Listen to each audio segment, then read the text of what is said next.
بیچاری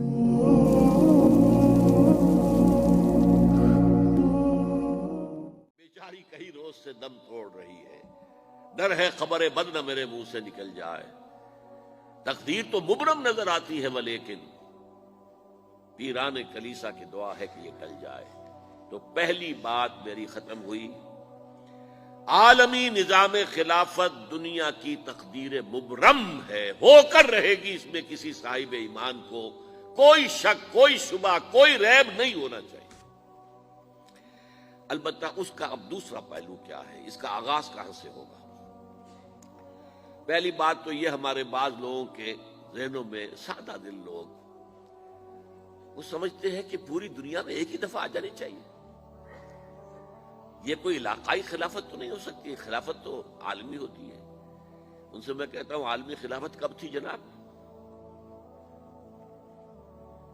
یہ تو نہ خلافت راشدہ میں عالمی تھی، کیا ہندوستان شامل تھا اس میں؟ کیا چین شامل تھا؟ کیا یورپ شامل تھا؟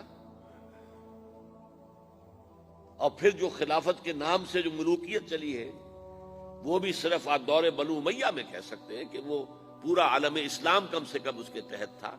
بعد میں خلافت عباس، بنو عباس میں، اور فاطمیین کی خلافت میں، اور آل عثمان جو ہیں آٹومان ٹرکس کی خلافت میں ٹکڑے تھے، حصے بکھرے تھے، کوئی مانتا تھا، کوئی نہیں مانتا تھا۔ اور سب سے بڑی بات یہ، اگر ایک دم پوری دنیا پر خلافت قائم ہو سکتی تو حضور کے دست مبارک سے ہوتی، لیکن نہیں ہوئی۔ نتیجہ کیا نکلا؟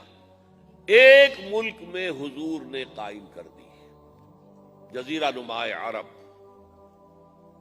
یہاں خلافت قائم ہو گئی، حضور خلیفہ ہے۔ اس کے بعد آپ کے خلفائے راشدین نے پھر اس کو وسعت دی، شرقاً غرباً شمالاً، 3 کالمز نکلے ہیں فوجوں کے، صحابہ کرام کے، 3 کالمز، ایک ایسٹ ورڈ، ایک ویسٹ ورڈ، ایک نارتھ ورڈ۔ ایک عراق کو فتح کرتے ہوئے ایران میں پہنچ گیا، خراسان تک چلا گیا، ایک شام کو فتح کرتے ہوئے اور پھر سینائی پیننسولا سے ہو کر افریقہ میں داخل ہوا اور اٹلانٹک تک پہنچ گیا، تیسرا سیدھا شمال میں گیا، لیکن یہ زیادہ دور نہیں جا سکتا تھا، کوکیشین ماؤنٹینز آ گئے، کوہ قاف، اس زمانے میں تو یہ یوں سمجھیے کہ امپیسیبل تھا نا، کوہ قاف، لہذا وہاں آ کر رک گیا بابا۔ اب بھی یہ ہوگا، کسی ایک جگہ سے شروع ہوگا پھر پھیلے گا، اس کے سوا کوئی چارہ کار ہے ہی نہیں۔ اگر ہر جگہ پوری دنیا میں ایک ہی وقت میں ہو سکتا تو حضور کے دست مبارک سے ہوتا صلی اللہ علیہ وسلم۔ اب وہ نقطہ کون سا ہوگا، نقطہ آغاز کون سا ہوگا؟ اس میں پہلی بات تو میں نے کہا، جو شک کرے گا اس کا پھر ایمان مشکوک ہے، ہوگا، لازماً ہوگا، گلوبل ہوگا، پوری دنیا میں ہوگا۔ کہاں سے شروع ہوگا اس میں آپ اختلاف کر سکتے ہیں، لیکن مجھے تو 2 حدیثیں تو ملی ہیں جن سے یہ اندازہ ہوتا ہے کہ یہ اس مشرقی خطے سے ہوگا، عرب کے مشرق کی جانب کسی ملک سے ہوگا، کسی خطے سے ہوگا۔ وہ حدیثیں بھی اب آپ پڑھ لیجیے پہلے، پھر میں کہہ رہا ہوں یہ خزانہ ہے جو ہم نے آپ کی خدمت میں پیش کیا ہے، کاش کہ آپ اس کی قدر کر سکیں، یہ حدیثیں آپ کو ازبر ہو جائیں، یاد ہو جائیں، لوح قلب پر نقش ہو جائیں۔ ہندوستان اور خراسان یعنی موجودہ افغانستان کا ذکر،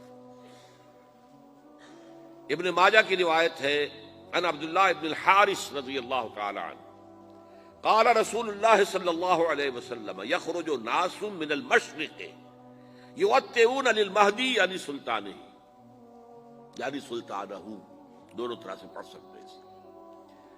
حضرت عبداللہ ابن حارث فرماتے ہیں رضی اللہ تعالی عنہ کہ حضور نے ارشاد فرمایا، مشرق کی طرف سے وہ فوجیں نکلیں گی، لوگ آئیں گے جو عرب میں مہدی کی حکومت قائم کریں گے۔ یہ مہدی کون ہوں گے اس کا ذکر میں ذرا بعد میں کروں گا، لیکن نوٹ کر لیجئے کہ مہدی سے پہلے لازماً کسی مشرقی علاقے کے اندر وہ نظام قائم ہو چکے گا، تب وہاں سے فوجیں آئیں گی نا۔ یہ مشرق کون سا ہے؟ عرب کے مشرق میں آپ چلیے، ایران بھی آ جائے گا، افغانستان بھی ہے، پاکستان بھی ہے، اور اگر اسے اور توسیع دیں تو ہندوستان بھی ہے۔ یہ ہے عرب کا مشرق، اس سے فوجیں جائیں گی۔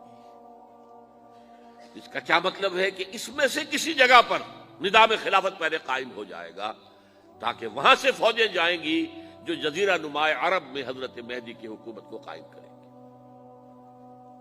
اب دوسری حدیث سنیے، یہ سنن ابن ماجہ کی حدیث تھی جو میں نے آپ کو سنائی، آپ نے پڑھی۔ دوسری، عن ابی ہریرہ رضی اللہ تعالی عنہ، یہ ترمذی شریف کی روایت ہے، قال قال رسول اللہ صلی اللہ علیہ وسلم یخرج من خراسان رایات سود لا يردها شیء حتی تنصب بایلیا۔ خراسان کے علاقے سے سیاہ جھنڈے لے کر فوجیں آئیں گی، ان کا رخ کوئی موڑ نہیں سکے گا، ان کو پیچھے پھیر نہیں سکیں گے کوئی بھی، یہاں تک کہ وہ یروشلم میں جا کر جھنڈے نصب کر دیں گے۔ ایلیا حضور کے زمانے میں یروشلم کو کہتے تھے۔ یہ یروشلم تھا جب حضرت سلیمان کی حکومت تھی اور یہاں پر معبد سلیمانی، ہیکل سلیمانی قائم ہوا، پھر یہ یروشلم ہی رہا ہے تاریخ میں، یہاں تک کہ سن 70 عیسوی میں جب ٹائٹس رومی جنرل نے اس کو گرایا، ختم کیا، سیکنڈ ٹیمپل گرا دیا، اور یہاں سے یہودیوں کو کہا نکل جاؤ یہاں سے، کوئی یہودی باقی نہیں رہا، تب بالکل تہو بالا برباد کر دیا۔ اس کے کوئی 150 سال بعد ہیڈریان، رومن ایمپرر ہیڈریان، اس نے پھر دوبارہ آباد کیا اس شہر کو۔ 150 سال تک یہ بالکل بنجر اور بالکل غیر آباد پڑا تھا۔ اب ہیڈریان نے جب آباد کیا تو اس کا نام ایلیا رکھا، اب یروشلم نام نہیں تھا۔ تو حضور کے زمانے میں پھر اس کا نام ایلیا تھا، اور اب اس سے کیا معلوم ہو رہا ہے کہ یہ یروشلم مسلمانوں کے قبضے سے اس وقت نکلا ہوا ہوگا۔ ایک دفعہ پہلے نکلا تھا، سن 1099 عیسوی میں مسلمانوں کے ہاتھ سے نکلا، کروسیڈرز عیسائیوں نے آ کر اس کو قبضے میں کیا، لاکھوں مسلمانوں کو مارا، قتل کیا۔ اس کو 1187 عیسوی میں واپس لیا ہے۔ کس نے لیا ہے؟ صلاح الدین ایوبی، کرد۔ عرب کھوکھلے ہو چکے تھے، عربوں نے کھویا، واپس نہیں لے سکے، بہت حکومت کر چکے تھے، 400-500 برس کی حکومت کر کے، اور ان کے عیش اور ان کے آرام، اب ان میں جان نہیں تھی کہ وہ واپس لے سکے۔ واپس لینے والا گرم کرد خون تھا، صلاح الدین ایوبی۔ تو گویا کہ اب آپ سمجھئے کہ 88 برس تک عیسائیوں کا قبضہ رہا یروشلم پر۔ اب 1967 میں یہودیوں نے قبضہ کیا ہے، اور اب 38 برس تو ہو گئے، 88 نہیں تو 38 برس تو ہو گئے، لیکن وہ دور آئے گا کہ اب پھر لیں گے، لینے والے عرب بھی نہیں ہوں گے، خراسان کے علاقے سے فوجیں آئیں گی۔ یہ خراسان کیا تھا؟ ایلیا تو میں نے آپ کو بتا دیا، یروشلم کا نام ہے۔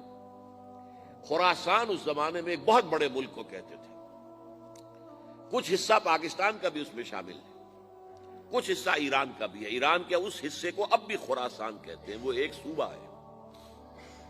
خراسان ایک صوبہ ہے ایران کا، چھوٹا سا۔ پاکستان میں خاص طور پر یہ جو علاقہ مالاکنڈ ایجنسی کہلاتی ہے، اس سے اوپر جتنا علاقہ ہے، اور یہ جو واخان کی ایک پٹی آتی ہے اوپر، واخان افغانستان کی ایک پٹی سی دم سی چلی آتی ہے جو جا کر چائنا کی سرحد سے مل جاتی ہے، یہاں سے لے کے یہاں تک یہ جو مالاکنڈ کا وہ درہ ہے اور پہاڑ ہے، یہ بھی خراسان کا حصہ ہے۔ باقی تقریباً 2/3 آف افغانستان، ساؤدرن حصہ نہیں ہے خراسان کا حصہ، یہ سیستان کہلاتا تھا، یہ خراسان نہیں ہے۔ لیکن یہ کہ اوپر کا 2/3 آف افغانستان، اور اس کے ساتھ یہ جو عرب، جو اب یہ ترک ممالک آزاد ہوئے ہیں سوویت یونین کے ڈسولوشن کے ساتھ، یہ سارا علاقہ کہلاتا ہے خراسان بزرگ، دی گریٹ خراسان۔